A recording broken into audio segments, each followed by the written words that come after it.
A gripping Paramount Plus docuseries explores various cases in which an individual suddenly and mysteriously went missing. Brand new episodes of this series are available to stream now.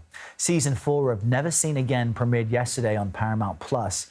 Each episode features the friends and family members of people who disappeared. They share stories of their lost loved ones while reaching out to the public for answers. The first and second episodes of this season focus on Kristen Galvan, a missing 15-year-old who's believed to be a victim of sex trafficking. A trafficking survivor and expert appears on the docuseries to lend her expertise to the case. The traffickers are smart. They're not going to take them back to the same place that they were found. They get taken to different cities when a place gets hot or when somebody gets found. So if she's found on Bissonnette, they're not going to take her right back out there. They're going to take her somewhere else. And Rachel Fischer joins us now. She currently works as a forensic nurse in Houston. Rachel, thank you for being with us today. And we should explain that you yourself are a survivor. I know on CBS Mornings you said you turned your mess into a message. But help explain for people, because there are some misconceptions on exactly what human trafficking is.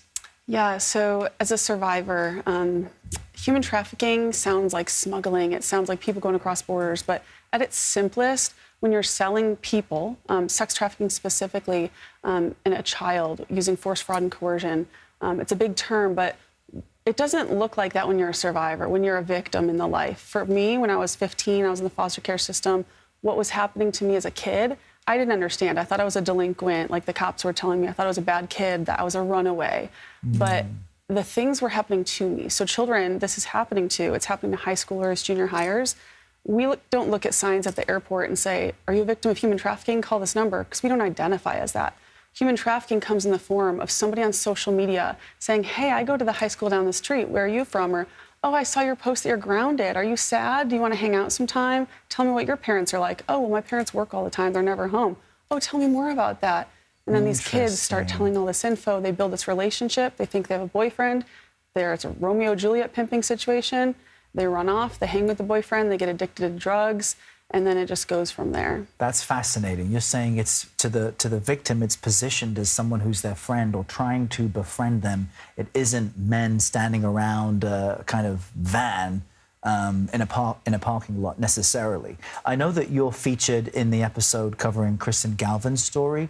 Tell us about that story and how some of your own personal experiences and what you know about what really happens helped inform and examine this case. Yeah, so Kristen's story is very common, unfortunately.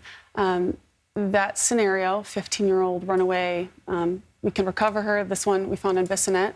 It's a track, which is in any city, there's the area, the track or the blade is the area of prostitution that's known, right? And we know kids aren't prostitutes. People aren't prostitutes, they're being prostituted. It's something happening to them. And to be a runaway and to go to that life, you're running to something or from something, and then they promise you the world. They buy you fancy things, get your hair and nails done. And then the parents are looking for them, right? The parents recover them. If they do get found, they usually run back because they were happy in that life and they were told they were loved. They thought they had a boyfriend. And so they run back to it. And the lights and shiny things are great for a while until it's not. And then it gets very violent, very destructive, and very dangerous. There is a real psychological abuse that you're laying out here, which really jumps out to me. And also, there were reportedly, this surprised me, more than 27 million cases of human trafficking in 2021. How is technology, I know you mentioned people being messaged online, how is tech and the internet playing a role now? It plays a huge role. We used to see people walking on the street, and that does happen, but it's predominantly happening in the cyber world. Wow. And kids have phones, they have tablets, and when you give your children access to the online world has access to them, and they're going in through that. And so technology's coming out to try to prevent that. Like Street Grace is an organization that's forming a chatbot that intercepts tens of thousands of messages from child predators.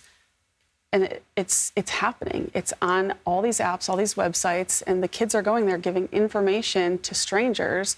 And so the technology world is where we need to go to fight it. It's not just the officers on the ground, it's technology and fighting it in the cyberspace. As you say that, I'm wondering about dating apps, right? People are so vulnerable by swiping left or right to someone they find attractive and then building a narrative in their own mind. If someone's watching this and they want to do something, they want to help in some way, shape, or form, what advice would you give them?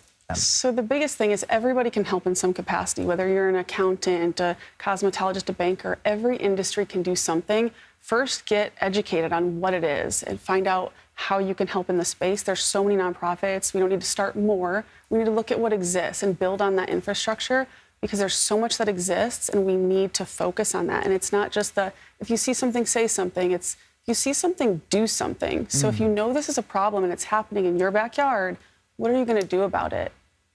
Rachel Fischer, it's wonderful to get your point of view. I'm so thankful that you're taking these efforts and sharing these stories with all of us. Thank you so much for being here.